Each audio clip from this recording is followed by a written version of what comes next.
Сәлеметсіздер ме, құрметті оқушылар?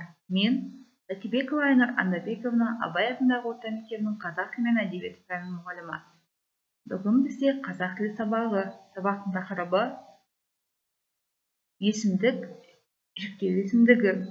Бөлім су тіршілік көзі Қазақстандағы өзен көлдер. Сабақтың мақсаты тыңдалған мәтін мазмұны бойынша жалпы және нақты сұрақтарға жауап беру, мәтіндегі ақпаратты шынайы өмірмен байланыстыру, сөйлемдегі есімдіктің қызметін түсіну, есімдікті зат есім, сын есімнің орнына қолдану. Бағалау критерийлері.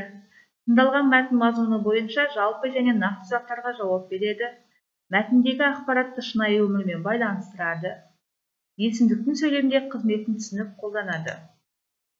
Есімдік зат есім, сын есім, сан есімнің, яғни есім сөздердің орнына жүретін сөз табы. Есімдікті кейде орынбасар сөздер деп те атайды. Есімдіктің мағыналық түрлері ол 7 түрге бөлінеді. Жіктеу есімдігі мен, сен, сіз, ол. Сілтеу есімдігі бұл, ол, анау, сол. Сұрау есімдігі кім, не, қашан. Өздік есімдігі өз деген есімдік арқылы жазылады. Жалпылау есімдігі бәрі, барша, күллі, барлық. Болымсыздық есімдігі ешкім, ешқашан, ешқандай. Белгісіздік есімдігі біреу, әлдекім. Кейбіреу. Бірінші тапсырма. Берілген анықтамалар арқылы тірек сөзді табыңдар. Қарамен жазылған сөздерді қолданысына назар аударыңдар. Ол адам денсаулығына өте пайдалы. Ешбір азықпен алмастыруға келмейді. Оны ішкен адам өзін сергек сезінеді. Әртүрлі аурулардың алдын алады. Тірек сөздер. Осы мәтіндегі тірек сөздер қайсы деп ойлайсыздар? Ол не? Ол есімдік. Ешбір есімдік, болымсыздық есімдігі. Оны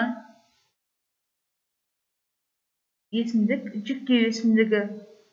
Өзін есімдік, өздік есімдігі. Әртүрлі есімдік, белгісіздік есімдігі. Дескрипторларға назар аударыңыздар.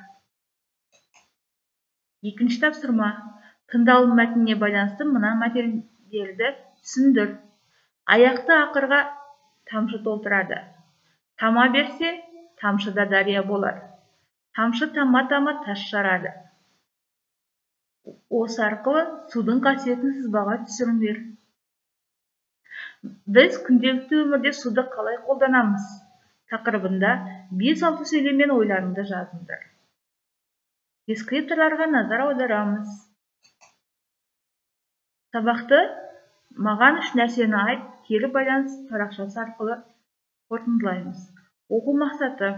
Бірінші оқу мақсаты тыңдалған мәтін мазмұны бойынша жалпы және нақты сұрақтарға жауап беру, мәтіндегі ақпаратты шынайы өмірмен байланыстыру. Сабақта не өттік? Екінші тапсырмада суды шынайы өмірмен байланыстырдық. Екінші оқу мақсаты сөйлемдегі есімдіктің қызметін түсіну, есімдікті зат есім, сын есімнің орнына қолдану. Бірінші тапсырмада есімдіктерді анықтап сұрақ қойдық. Яғни сөйлемдегі есімдіктің қызметін білдік. Біз осы сабақта 2 оқу мақсатына жеттік. Сабағымыз аяқталды. Сау болыңыздар.